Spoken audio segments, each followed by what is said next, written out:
میں نے جو متعدد مواقع سے آیات مبارکہ آپ کو سنائی کہ ہر جگہ پر چوٹی کی چیز صبر ہے، آخری چیز جو بیان ہوتی ہے وہ صبر ہے۔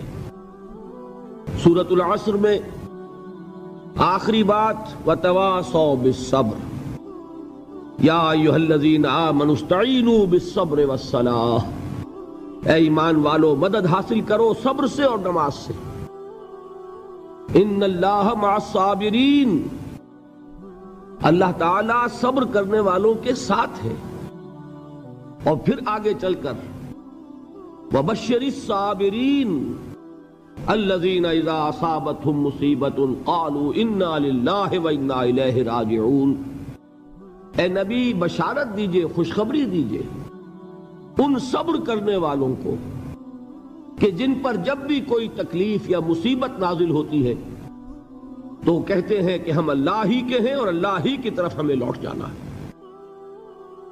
صبر کا مفہوم ہے اپنے آپ کو تھامنا، روکنا، برداشت کرنا، تحمل کرنا، اور جو بھی اپنا ایک طے شدہ مقصد ہے کسی بھی مخالفت سے بددل ہوئے بغیر، کسی بھی تکلیف یا مصیبت سے ہراساں ہوئے بغیر اس کی طرف پیش قدمی کیے چلے جانا۔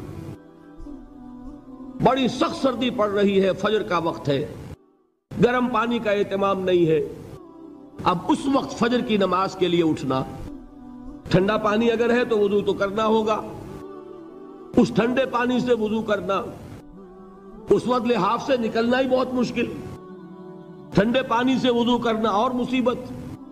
یہ جب تک انسان میں صبر کا مادہ نہ ہوگا ممکن ہی نہیں۔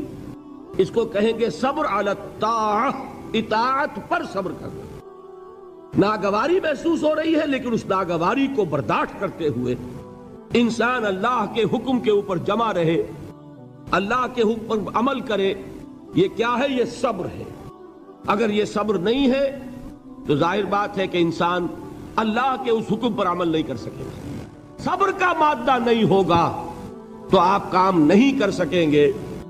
اور اسی کا ایک دوسرا رخ ہے، جب آپ دعوت حق کے لیے کھڑے ہوں گے پہلا قدم کیا آتا ہے؟ استہزاء، تمسخر، مذاق اڑانا، جس کی میں مثال اب دینا چاہتا ہوں محمد الرسول اللہ صلی اللہ علیہ وسلم کی شخصیت سے۔ دیکھیے ہم کیا اور ہماری بساط کیا، ہم کیا مبلغ ہوں گے، کیا داعی ہوں گے، ہمارے اپنے دامن پر داغ ہوتے ہیں، لیکن یہ کہ محمد الرسول اللہ کے دامن پر کوئی داغ تھا؟ ان کو تو سارے مکے والے الصادق الامین کہتے تھے، نہایت محبوب شخصیت تھے، ان کے لیے تو جا صادق جا الامین یہ الفاظ سننے میں آتے تھے، آنکھوں کا تارا۔ لیکن جب آپ نے دعوت اب شروع کی، اب قرآن مجید میں دیکھیے کسی نے کہا مجنون ہو گئے، دماغ خراب ہو گیا، پاگل ہو گئے، اجی شاعر ہیں، کچھ شعر جوڑ لیتے ہیں ہم پر دھوس جماتے ہیں۔ کسی نے کہا ساحر ہے، کچھ جادو سیکھ لیا ہے، یہاں تک کہ ایسے بدبخت بھی پیدا ہوئے، قرآن میں ہے ساحر کذاب، سحر کرنے والا جادوگر نہایت جھوٹا۔ یہ الفاظ کہے جا رہے ہیں کس کی شان میں؟ محمد الرسول اللہ صلی اللہ علیہ وسلم۔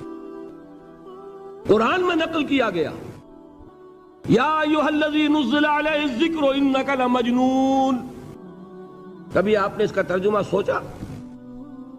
ہے وہ شخص، دیکھیے تصور کیجئے حضور جا رہے ہیں، تشریف لے جا رہے ہیں، کسی دعوت میں ہے، تبلیغ میں، یا ویسے ہی تشریف لے جا رہے ہیں، اور کوئی ایک جمگھٹا ہے لوگوں کا، ادھر سے فقرہ آتا ہے، تیر کی طرح لگتا ہے دل میں جا کر محمد کے صلی اللہ علیہ وسلم۔ اے وہ شخص جس کا یہ خیال ہے کہ اس پر کوئی ذکر نازل ہو رہا ہے، ہمارے خیال میں تو تمہارا دماغ خراب ہو گیا ہے۔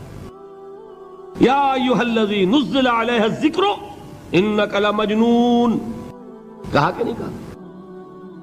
اور یہ نہ سمجھیے کہ حضور صلی اللہ علیہ وسلم کے قلب مبارک کو تکلیف نہیں ہوتی تھی۔ میں قرآن سے ثابت کروں گا، میں کہیں کوئی کہانیاں بیان نہیں کرنا چاہتا۔ قرآن نے کہا ہے وَلَقَدْ نَعْلَمُ انک یضیق صدرک بما یقولون، اے نبی ہمیں خوب معلوم ہے صلی اللہ علیہ وسلم کہ جو کچھ یہ لوگ کہہ رہے ہیں اس سے آپ کا سینہ بھجتا ہے، یہ جو گھٹن ہوتی ہے، صدمہ ہوتا ہے۔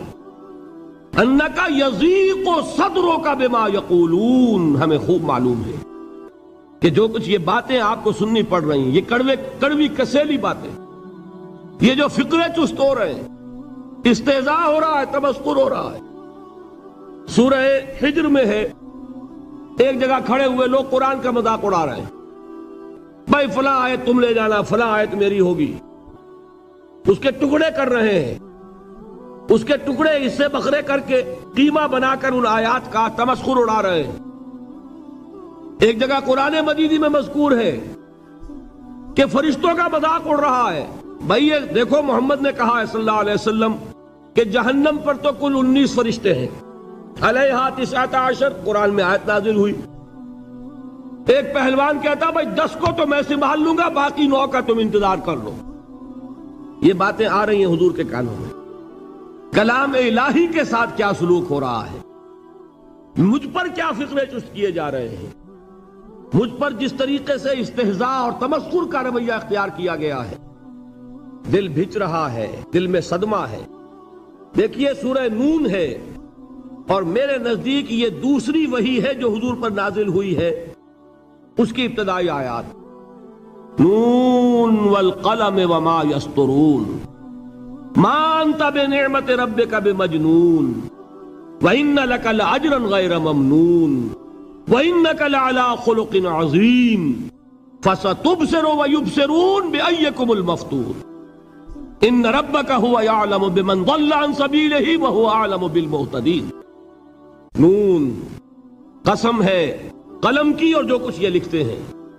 اے نبی آپ اپنے رب کی نعمت سے مجنون نہیں ہیں۔ یہ کیوں کہا جا رہا ہے؟ حضور کو جو صدمہ پہنچا ہے وہی نازل ہوئی ہے دل جوئی کے لیے، تسلی کے لیے۔ آپ کیوں برا منا رہے ہیں؟ اے نبی آپ کیوں صدمہ اور رنج اور اندوہ محسوس کر رہے ہیں؟ ان بدبختوں کے کہنے سے کوئی آپ مجنون ہو جائیں گے؟ ما انت بنعمت ربک بمجنون وَإِنَّ لَكَ لَأَجْرًا غَيْرَ مَمْنُونَ، آپ کو جو یہ صبر کرنا پڑ رہا ہے، آپ کو جو یہ جھیلنا پڑ رہا ہے، اس کی وجہ سے آپ کو وہ اجر ملے گا جس کا سلسلہ کبھی منقطع نہیں ہوگا۔ وَإِنَّكَ لَعَلَىٰ خُلُقٍ عَظِيمٍ، اور اے نبی آپ تو خلق عظیم کے حامل ہیں۔ آپ کا اخلاق، آپ کا کردار، آپ کی سیرت، آپ کی شخصیت میں طہارت، نفاست، پاکیزگی، آج تک دنیا نے کوئی پاگل، کوئی مجنون ایسا بھی دیکھا؟ یہ ساری باتیں اللہ تعالی حضور کی دلجوئی کے لیے فرما رہے ہیں۔ اس سے آپ اندازہ کیجئے کہ کتنا صدمہ ہوتا ہوگا۔ یہی ہے، اس ساری چیز کو جمع کیجئے تو یہ چیز کیا ہے؟ وَاصْبِرْ عَلَىٰ مَا يَقُولُونَ وَاهْجُرْهُمْ هَجْرًا جَمِيلًا، صبر کرو اے نبی، صبر کرو اے محمد صلی اللہ علیہ وسلم، جھیلو اور برداشت کرو اس پر جو یہ کہہ رہے ہیں۔ یریدون لیطفئوا نور اللہ بافواہہم، یہ چاہتے ہیں کہ اللہ کے نور کو اپنے منہ سے بجھا دیں، پھونکے مار کے ہی بس۔ نور خدا ہے کفر کی حرکت پہ خندہ زن، پھونکوں سے یہ چراغ بجھایا نہ جائے گا۔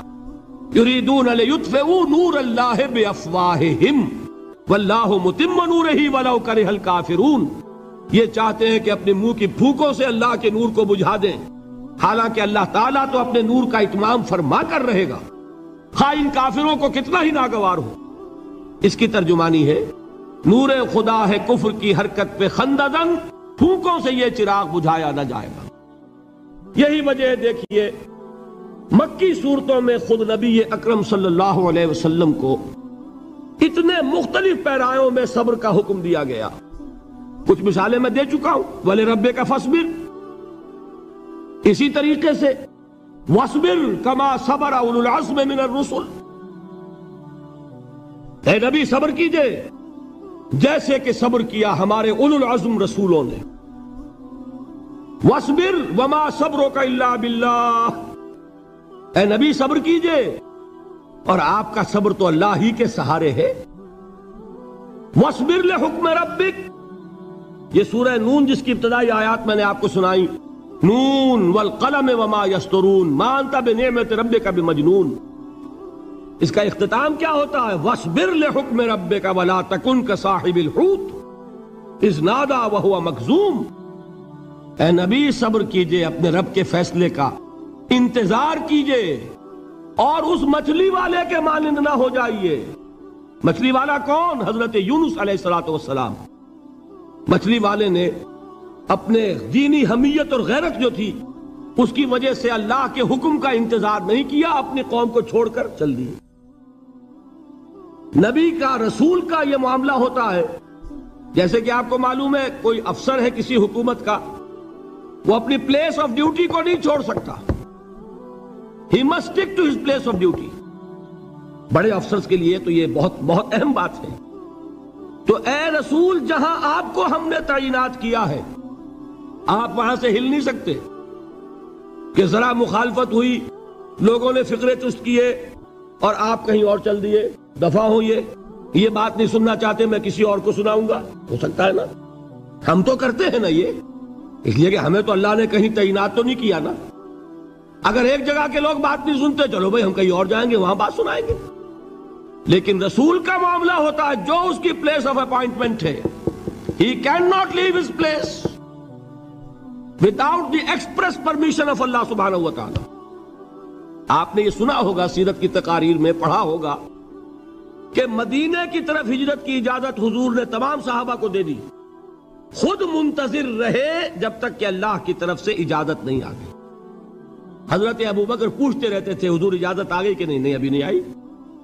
حضور اذن آ گیا؟ نہیں آیا، ابھی نہیں آیا۔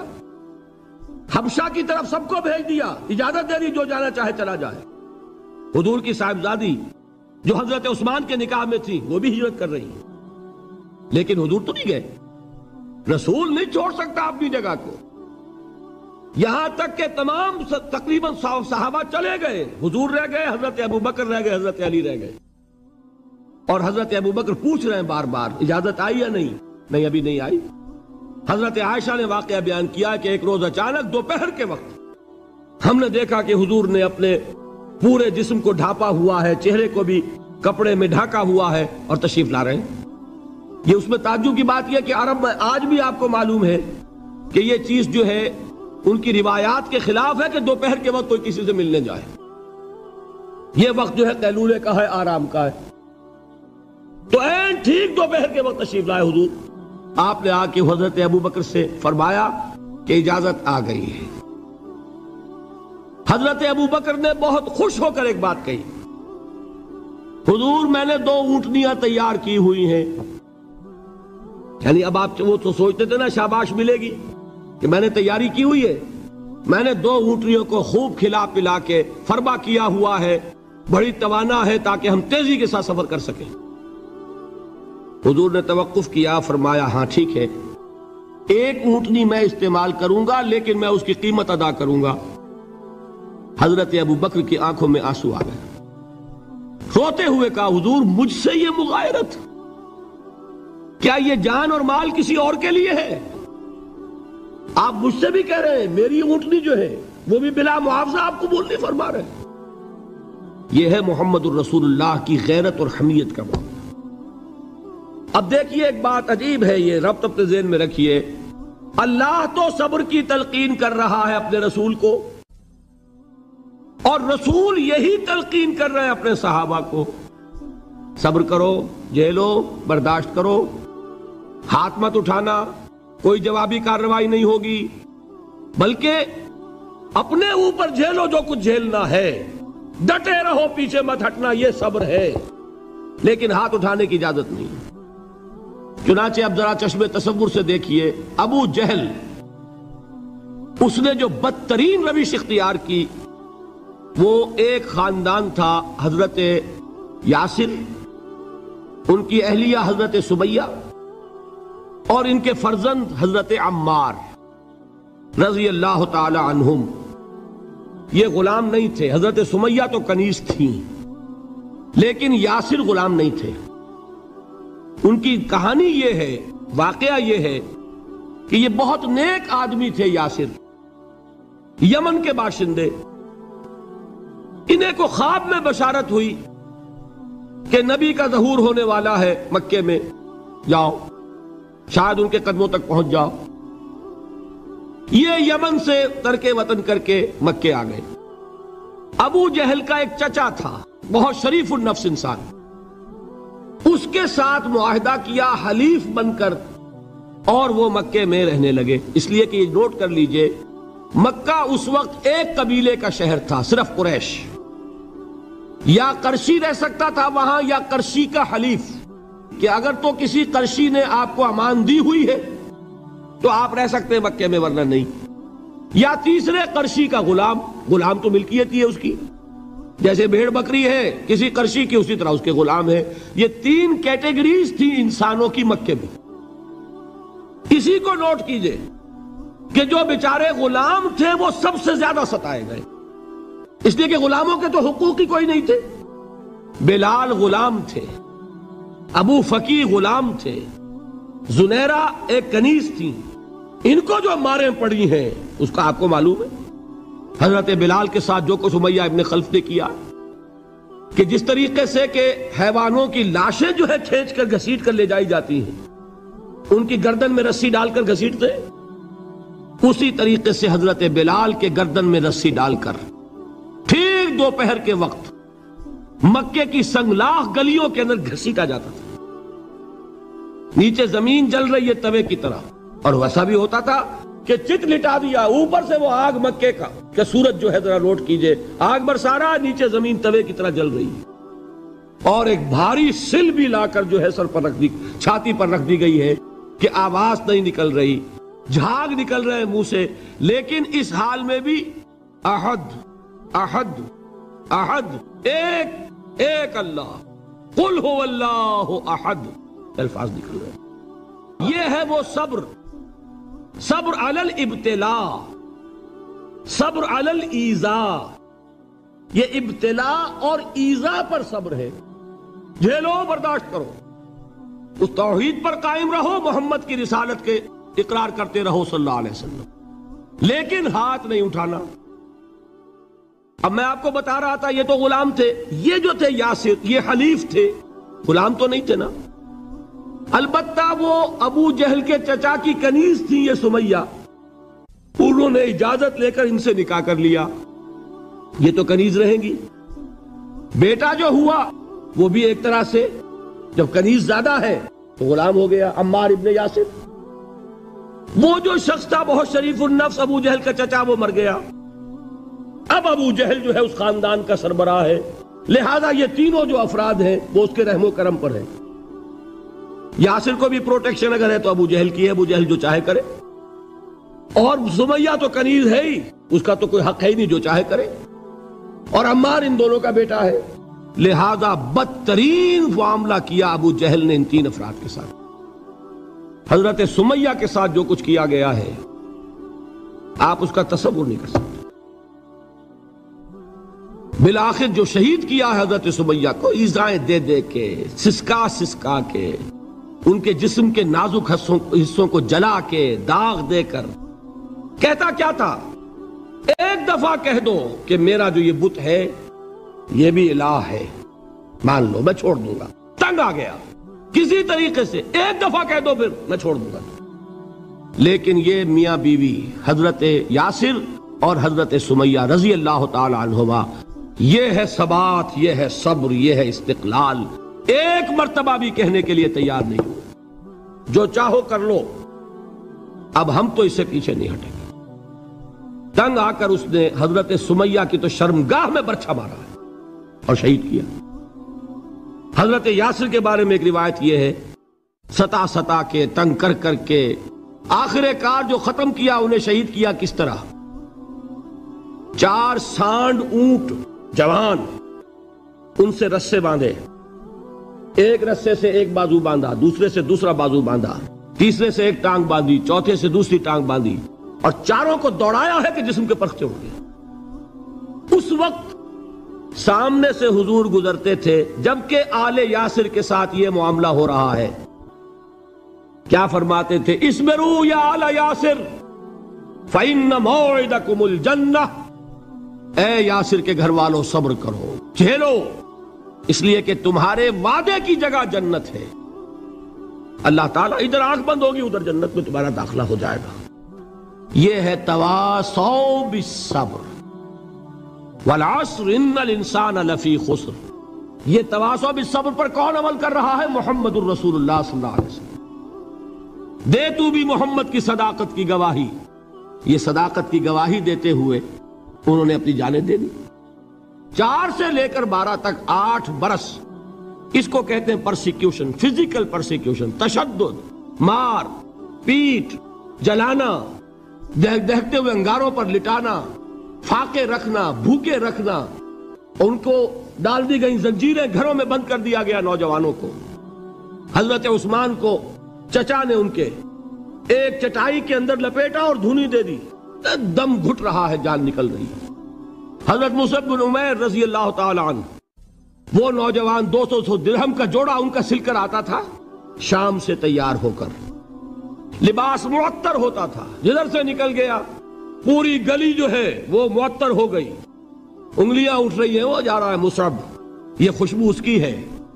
اس مصعب کے ساتھ کیا سلوک کیا؟ باپ تو مر چکا تھا، ماں نے پالا تھا، دولت بہت چھوڑ کر گیا تھا باپ، لہذا ماں نے بڑے ناز و نام میں پالا، بڑے لاڈ پیار میں، 200 درہم کا جوڑا تیار ہو رہا ہے۔ لیکن یہ کہ آپ کو معلوم ہے عرب کے اس معاشرے میں عورت کی کوئی حیثیت نہیں تھی، ماں کا اختیار نہیں تھا، چچا تھا آپ سربراہ خاندان کا۔ چچا نے کہا مصعب، اگر تم نے اپنے باپ کا دین چھوڑ دیا ہے تو باپ کی دولت پر بھی تمہارا کوئی حق نہیں ہے، نکل جاؤ گھر سے۔ اس نے یہ سوچا تھا کہ مصعب کے ہوش ٹھکانے آ جائیں گے، دن میں تارے نظر آ جائیں گے، ناز و نام میں پلا ہوا، گھر سے نکل کے جائے گا کہاں؟ یہ سارا نشہ جو ہے توحید کا، یہ حیران ہو جائے گا۔ حضرت مصعب کا جواب بالکل برعکس تھا، اچھا ٹھیک ہے چچا جان، میں گھر چھوڑتا ہوں۔ وہی بات جو کبھی کہی تھی ابراہیم نے، باپ نے کیا کہا تھا؟ واجرنی ملیہ، جاؤ چلے جاؤ، دفع ہو جاؤ میری نگاہوں سے۔ حضرت ابراہیم نے کیا جواب دیا تھا؟ سلام علیک ساستغفر لک ربی انہ کان بی حفیہ۔ اچھا ابا جان، آپ کا حکم یہی ہے تو میں چلتا ہوں، آپ پر سلامتی ہو، میرا رب مجھ پر بڑا مہربان ہے، میں اس سے آپ کے لیے استغفار کروں گا۔ چل دی۔ یہی جو ہے حضرت ابراہیمی کی نسل ہے نا قریش۔ آج ابراہیم کے ایک بیٹے کے ساتھ وہی معاملہ ہو رہا ہے، مصعب کے ساتھ، اور مصعب چلنے کے لیے تیار ہو گئے۔ چچا نے سوچا، میں سمجھتا تھا کہ ہوش ٹھکانے آ جائیں گے، یہ تو تیار ہو گیا نکلنے کے لیے۔ غصے میں آ کے اگلی بات کہی، یہ کپڑے جو پہنے ہوئے تم نے یہ بھی اسی مشرک باپ کی کمائی کے ہیں، اتارو ان کو۔ وہیں کپڑے اتارے، مادر زاد برہنہ گھر سے نکالے گئے۔ ماں کے پاس پہنچے، ماں نے آنکھوں پر ہاتھ رکھے، مصعب کیا ہوا؟ ماں سے کہتے ہیں کہ ماں میں موحد ہو گیا، اور وہاں سے گئے پھر حضور کی خدمت میں، کپڑے کہیں سے مانگے ہوں گے۔ یہ مصعب ہیں 200 درہم کا جوڑا پہننے والے۔ جب حضور پر مدینے کے 12 افراد ایمان لائے تھے، بیعت عقبہ اولیٰ ہوئی، انہوں نے کہا کہ حضور ہمیں کوئی شخص اپنا ایسا شاگرد دیجئے جو ہمیں قرآن پڑھا سکے۔ حضور نے حکم دیا مصعب جاؤ، اب مدینے جاؤ، یثرب جاؤ، یثرب والوں کو قرآن پڑھاؤ، انہیں تبلیغ کرو۔ مصعب گئے ہیں وہاں، 1 سال کی کمائی 75 افراد لا کر حضور کے جھولی میں اگلے سال ڈال دیے کہ حضور یہ میری 1 سال کی کمائی ہے، 72 مرد 3 عورتیں۔ بہرحال وہ مصعب بن عمیر ہیں جو غزوہ احد میں شہید ہوئے، اور جب شہید ہوئے تو ان کے جسم پر صرف 1 چادر تھی۔ یہی چیزیں ہیں اصل میں کہ جو ہمارے دلوں کو منور کرنے والی ہیں نور ایمان سے۔ وہ علم بردار تھے غزوہ احد میں، جھنڈا مسلمانوں کا ان کے پاس تھا۔ ایک ہاتھ پر ایک شانے پر وار پڑا، ہاتھ کٹ گیا، دوسرے سے تھاما، دوسرے پہ کٹ گیا، اب دونوں حصوں کے بچے ہوئے ٹکڑوں سے جھنڈے کو تھاما، گرنے نہیں دیا، یہاں تک کہ شہید ہو گئے۔ گرے ہیں تو جھنڈا گرا ہے۔ شکل میں حضور سے بہت مشابہ تھے، خبر اڑ گئی کہ محمد شہید ہو گئے صلی اللہ علیہ وسلم۔ یہ مصعب بن عمیر کا واقعہ ہے۔ جب ان کو اب دفن کرنے کا وقت آیا، اور شہید کے لیے کفن جو ہے اس کا وہی لباس ہوتا ہے جو شہادت کے وقت ہو، حضور کے سامنے ایک پرابلم پیش کیا گیا۔ حضور، مصعب کے جسم پر تو 1 چادر تھی، اور وہ چادر بھی اتنی چھوٹی ہے، یعنی 2 گز کی چادر بھی نہیں ہے، اس سے اگر سر ڈھانپتے ہیں مصحف کا تو پیر کھل جاتے ہیں، پیر ڈھانپتے ہیں تو سر کھلتا ہے، کیا کریں؟ حضور نے فرمایا سر ڈھانپ دو چادر سے اور پیروں پر گھاس ڈال دو۔ یہ آخری لباس ہے جو محمد کے اس دیوانے کو اس دنیا سے رخصت ہوتے ہوئے ملا ہے، جس کا 200 درہم کا جوڑا چلتا تھا۔ یہ ہے صبر۔ برداشت کیا کہ نہیں کیا؟ یہ خباب بن الارت پیشے کے لحاظ سے لوہار تھے۔ سوچئے ایک زندہ انسان کو دہتے ہوئے انگاروں پر لٹایا جا رہا ہے، ان انگاروں سے کھال جلی، کمر کی چربی پگھلی، اس پگھلنے والی چربی سے وہ انگارے ٹھنڈے پڑے۔ یہ سب کچھ جھیل رہا ایک شخص۔ سوچنے والوں نے سوچا نہیں ہوگا کیا جرم تھا ان کا، تو بڑا شریف آدمی ہے، بہت اچھا کاریگر ہے، وقت پر کام دیتا ہے، مناسب اجرت لیتا ہے، یہ کیا ہوا؟ یہ کوئی جرم نہیں، جرم صرف ایک ہے، ایک اللہ کو مانتا ہے اور محمد کے دامن سے وابستہ ہے صلی اللہ علیہ وسلم۔ فاستعینوا بالصبر والصلاۃ، مدد حاصل کرو کس سے؟ صبر سے اور نماز سے۔ ان اللہ مع الصابرین، جان لو کہ اللہ تعالیٰ صبر کرنے والوں کے ساتھ ہے۔ وَلَا تَقُولُوا لِمَنْ يُقْتَلُ فِي سَبِيلِ اللَّهِ أَمْوَاتٌ، اور ہرگز نہ کہو اسے جو اللہ کی راہ میں قتل ہو جائے کہ وہ مردہ ہے۔ بَلْ أَحْيَاءٌ وَلَكِنْ لَا تَشْعُرُونَ، نہیں، وہ زندہ ہے لیکن تمہیں ان کا شعور نہیں ہے۔ اور سنیے اب یہ آیت اہم ترین ہے صبر کے موضوع پر۔ وَلَنَبْلُوَنَّكُمْ بِشَيْءٍ مِّنَ الْخَوْفِ وَالْجُوعِ وَنَقْصٍ مِّنَ الْأَمْوَالِ وَالْأَنفُسِ وَالثَّمَرَاتِ وَبَشِّرِ الصَّابِرِينَ، اور دیکھو ہم تمہیں آزمائیں گے۔ وَلَنَبْلُوَنَّكُمْ، ہم لازماً آزمائیں گے تمہیں، بِشَيْءٍ مِّنَ الْخَوْفِ، خوف کی کیفیت طاری کر کے، والجوع، بھوک، فقر اور فاقہ، ونقص من الاموال، مالی نقصان، والانفس، جانی نقصان، والثمرات، اور ثمرات، پھلوں اور میووں کا نقصان۔ میرے نزدیک یہاں پر ثمرات کا مفہوم ایک اور بھی ہے۔ ایک تو صاف تھا کھجور کی فصل تیار ہے، غزوہ تبوک جانے کا حکم مل گیا، کون اتارے گا؟ اور کھجور وقت پر اتری نہیں، برباد ہو جائے گی۔ یہ ہو رہا ہے نا میووں کا نقصان۔ اور میرے نزدیک یہاں یہ بھی ہے، بسا اوقات بہت سی محنتوں کا نتیجہ انسان دیکھتا ہے کہ ضائع چلا گیا، میں نے 10 سال محنت کی، حاصل کوئی نہیں نکلا۔ یہ ثمرات کیا ہیں؟ محنتیں، محنتوں کے ثمرات کا ضیاع۔ کوشش آپ نے کی، قسمت کی خوبی دیکھیے، ٹوٹی کہاں کمن، 2-4 ہاتھ جب کے لبے بام رہ گئے۔ Be prepared. ایک شاعر کے یہ اشعار ہیں، یہ فصل امیدوں کی ہمدم اس بار بھی غارت جائے گی، سب محنت صبحوں شاموں کی اب کے بھی اکارت جائے گی۔ میرے نزدیک یہ ثمرات کا جو لفظ یہاں آیا ہے، وَنَقْصٍ مِّنَ الْأَمْوَالِ وَالْأَنفُسِ وَالثَّمَرَاتِ، سب محنت صبحوں شاموں کی اب کے بھی اکارت جائے گی۔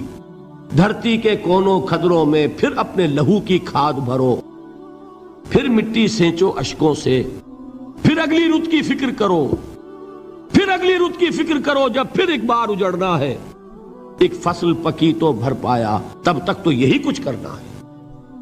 ایک مقصد ہے سامنے، انقلاب برپا کرنا ہے۔ ایک کوشش ناکام ہو جائے کوئی پرواہ نہیں، نیکسٹ، پھر تیار رہو ناکامی کے لیے۔ ایسا نہ ہو جو انگریزی میں کہتے ہیں hope for the best but be prepared for the worst. ایسا نہ ہو کہ دوسری مرتبہ ناکام ہو کے بددل ہو جاؤ، تمہاری ہمتیں جواب دے جائیں، نہیں، پہلے سے تیار رہو کہ دوسری مرتبہ بھی ناکامی آئے تو آئے، لیکن جب تک کہ کامیابی حاصل نہیں ہوتی ہمیں یہ کام کیے چلے جانا۔ دیکھیے سیرت میں آیا کہ نہیں یہ واقعہ؟ بدر میں مسلمانوں کو فتح ہوئی تو احد میں زک پہنچی کہ نہیں؟ 70 صحابہ شہید ہوئے کہ نہیں؟ اگر ان کی ہمتیں جواب دے جاتی تو گاڑی کیسے چلتی آگے؟ تو فرمایا وَلَنَبْلُوَنَّكُمْ بِشَيْءٍ مِّنَ الْخَوْفِ وَالْجُوعِ وَنَقْصٍ مِّنَ الْأَمْوَالِ وَالْأَنفُسِ وَالثَّمَرَاتِ، ہم تمہیں لازماً آزمائیں گے خوف کی کیفیت سے، فقر و فاقے کی کیفیت سے، بھوک سے، جان کے نقصان سے، مال کے نقصان سے، محنتوں کے حاصل کے ضائع ہو جانے سے۔ وَبَشِّرِ الصَّابِرِينَ، اور اے نبی بشارت دیجئے صبر کرنے والوں کو، الَّذِينَ إِذَا أَصَابَتْهُمْ مُصِيبَةٌ، وہ کہ جب ان پر کوئی تکلیف آئے، کوئی مصیبت آئے، کوئی آزمائش آئے، قالوا انا للہ وانا الیہ راجعون، وہ یہ کہیں کہ ہم اللہ ہی کے ہیں، اللہ ہی کی طرف لوٹ جانا ہے۔ یہ وہی انداز ہے جو میں نے فارسی کا شعر سنایا تھا آپ کو کہ سر تسلیم خم ہے جو مزاج یار میں آئے۔ وہ ہمارا مولا ہے، ہمارا آقا ہے، اگر اسے یہی منظور ہے تو ہمیں بھی یہی منظور ہے۔ میں نے تسلیم و رضا کی بات کی تھی نا، آپ کو کچھ شعر سنائے تھے، ایک شعر اور سنیے، اور یہ کس کا ہے؟ محمد علی جوہر کا۔ ایک مرتبہ جیل گئے، ان کی ایک بیٹی جوان بیمار ہوئی، فوت ہو گئی، باہر چھوڑا انگریز نے، جاؤ بھائی دفن کر دو بیٹی کو۔ دوسری مرتبہ جیل گئے، دوسری جوان بیٹی اسی مرض میں مبتلا ہوئی، اب یہ جیل میں ہے، خبر پہنچی کہ دوسری بیٹی کے اوپر بھی اسی مرض کا حملہ ہوا ہے۔ ایک نظم لکھی ہے جس کا آخری شعر یہ ہے، تیری صحت ہمیں منظور ہے لیکن اس کو نہیں منظور تو پھر ہم کو بھی منظور نہیں۔ یہ ہے، جب تک یہ کیفیت نہ ہو اس میدان میں آدمی ثابت قدم نہیں رہ سکتا کہ میرے رب کو اگر یہ منظور ہے تو یہی مجھے منظور ہے، اور تیری صحت ہمیں چاہیے تو ضرور لیکن ہمارے رب کو منظور نہیں تو ہمیں بھی منظور ہے۔ راضی برضائے رب۔ وَبَشِّرِ الصَّابِرِينَ الَّذِينَ إِذَا أَصَابَتْهُمْ مُصِيبَةٌ قَالُوا إِنَّا لِلَّهِ وَإِنَّا إِلَيْهِ رَاجِعُونَ، نہ شود نصیب دشمن کے شود ہلاکے تیغت، سر دوستہ سلامت کے تو خنجر آزمائی۔ اولئک علیہم صلوات من ربہم ورحمہ، یہی ہے وہ لوگ جن پر ان کے رب کی طرف سے عنایتیں ہیں اور رحمتیں ہیں۔ وَأُولَئِكَ هُمُ الْمُهْتَدُونَ، اور یہی ہے وہ لوگ جو کامیاب ہونے والے ہیں، ہدایت پانے والے، ہدایت یافتہ۔ وَالصَّابِرِينَ فِي الْبَأْسَاءِ وَالضَّرَّاءِ وَحِينَ الْبَأْسِ، اور صبر کرنے والے، اصل نیکی ان کی ہے، جسمانی تکلیفوں میں صبر کرنے والے، فقر اور فاقے میں صبر کرنے والے، اور جنگ کے وقت صبر کرنے والے۔ اولئک الذین صدقوا واولئک هم المتقون، یہ ہے وہ لوگ جو صبر کرنے والے ہیں، یہ ہے جو سچے ہیں، جو اپنے دعوے میں نیکی کے اور ایمان کے صادق ہیں، اور یہی وہ لوگ ہیں جو متقی۔ اللہ تعالیٰ نے کیسے کیسے مسلمانوں سے کہا، مسلمانوں تمہیں زک پہنچی ہے تو انہیں بھی تو پہنچی تھی، ان کے 70 نہیں مارے گئے تھے بدر میں، ان کے حوصلے جو ہیں وہ تو پست نہیں ہوئے، وہ اگلے سال آ گئے تم پر چڑھائی کر کے، تم کیوں اتنا برا مان رہے ہو؟ تمہارے دل اتنے زخمی کیوں ہو گئے؟ تمہیں تکلیف پہنچتی ہے تو انہیں بھی پہنچتی ہے۔ اپنی غیرت جو ہے ہمیں ذرا اس کا جائزہ لینا چاہیے۔ لوگ باطل نظریات کے لیے کتنی قربانیاں دے رہے ہیں، لوگ باطل چیزوں کے فروغ کے لیے کتنی محنتیں کر رہے ہیں۔ جیسا کہ میں نے ابھی کہا تھا، اسی غیرت کو چیلنج کرنے کے لیے، ذرا آپ کی حمیت دینی کو جوش دلانے کے لیے، قادیانی نوجوان کتنی تعداد میں اپنے آپ کو دین کے لیے وقف کرتا ہے، اور آپ کتنے نوجوان ہیں جو اپنے آپ کو دین کے لیے وقف کر دیں، اور ہوں وہ کھاتے پیتے گھرانوں کے لوگ۔ یہ نہیں ہے کہ اگر کوئی اور کام نہیں کر سکتا تو پھر یہ ہے کہ وہ دین کے کام میں لگ جائے۔ باصلاحیت لوگ، کھاتے پیتے لوگ، ذہنی استعداد رکھنے والے لوگ، اونچے گھرانوں کے لوگ، وہ وقف کریں اپنے آپ کو دین کے لیے، اس کے بغیر کیسے باہر آ جائے گی، کیسے رونق آ جائے گی؟ تو دنیا میں باطل نظریات والے جو ہیں، یہ بات کہی گئی ہے، مسلمانوں تم اگر توحید کے لیے لڑ رہے ہو، دیکھتے نہیں ابو جہل کو، اس نے گردن کٹوائی ہے شرک کے لیے، شرک کے لیے گردن کٹوائے، اور تم توحید کے لیے گردن کٹوانے کو تیار نہ ہو۔ اس نے گردن کٹوائی کہ نہیں کٹوائی؟ اور کس طرح کٹوائی ہے؟ جو کہ بڑا متکبر قسم کا، فرعون قسم کا شخص تھا، جب گردن کاٹنے لگے تو کہتا ہے ذرا نیچے سے کاٹنا، تاکہ جب تم نیزے کے اوپر چڑھاؤ میرے سر کو تو اونچا نظر آئے، معلوم ہو سردار کا سر ہے۔ وہ بدبخت مرتے ہوئے بھی جو اس کی یہ کیفیت تھی نا، اس کو ذہن میں رکھیے۔ تو یہ اس لوگوں نے قربانیاں دی، جانیں دی۔ تو فرمایا اگر تم ان سے زیادہ قربانی نہیں دو گے، جو نوٹ کر لیجئے اس کو، مجرد اگر حق کو غالب کرنا اللہ کے ذمے ہو تو آنے واحد میں غالب کر دے گا، تمہیں تکلیف ہی دینے کی ضرورت نہیں۔ سمجھ رہے؟ کیا اللہ کے مقابلے میں کوئی باطل کی طاقت ٹھہر سکتی ہے؟ یہ تمہارے ایمان کا امتحان ہے، یہ تمہارے خلوص کی آزمائش ہے، یہ تمہارے امتحان کا ثبوت درکار ہے کہ اللہ تعالیٰ دیکھنا چاہتا ہے تم اس کے لیے اپنی جانیں قربان کرنے کو تیار ہو کہ نہیں، تم اس کے لیے تن من دھن لگانے کو تیار ہو کہ نہیں۔ اور یہ جان لو کہ اگر کفار اور مشرکین اور ملحدین اور باطل نظریات والے وہ جو کچھ قربانیاں اپنے باطل نظریات کے لیے دے رہے ہیں، ان سے زیادہ اگر تم نہیں دو گے تو حق غالب نہیں ہوگا۔ انہوں نے جو صبر کیا ہے اپنے باطل نظریات پر، اگر تم اس سے زیادہ صبر کا ثبوت نہیں دو گے اپنے اس حق پر تو حق غالب نہیں ہوگا۔ اس لیے فرمایا یا ایھا الذین آمنوا اصبروا وصابروا، نہ صرف یہ کہ صبر کرو بلکہ صبر میں اپنے دشمنوں سے آگے نکلو، ان کے صبر سے بڑھ کر صبر کرو۔ وَرَابِطُوا، مرابطہ کہتے ہیں چوکس رہنا، ہوشیار، پہرا دو، ایسا نہ ہو کہ دشمن جو ہے غفلت میں تمہارے اوپر کوئی حملہ جو ہے کر بیٹھے۔ وَاتَّقُوا اللَّهَ، اور اللہ کا تقوی اختیار کرو، لعلکم تفلحون، تاکہ تم فلاح پاؤ۔ یہ ہے حضرات تواصوا بالصبر۔ میں نے عرض کیا تھا ہر جگہ پر آپ کو چوٹی کی بات صبر ملے گا۔ آیت الکرسی، آیت البر جو میں نے آپ کو سنائی آخر میں، والصابرین فی الباساء والضراء وحین الباس، حامیم السجدہ، وما یلقاها الا الذین صبروا وما یلقاها الا ذو حظ عظیم۔ اس کے بغیر تو نہیں ہوگا۔